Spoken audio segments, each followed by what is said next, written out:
Particolarmente impegnato nel passaggio della Padova Marathon anche il territorio di Selvazzano Dentro. Anche qui strade chiuse dalle 8 alle 13.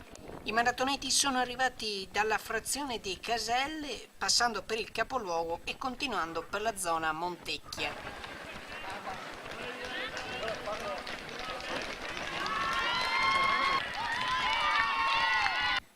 Lungo il percorso iniziative di scolaresche, associazioni sportive, gruppi allegorici e la banda di Selvazzano hanno animato il passaggio. Addobbato a festa per l'occasione con bandiere e decorazioni il centro di Selvazzano, dove in parecchi hanno affollato i marciapiedi per seguire la competizione.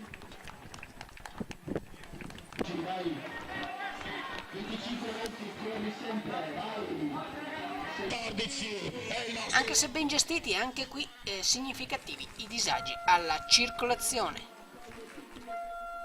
Sfiscio Marcione News, Selvazzano Dentro.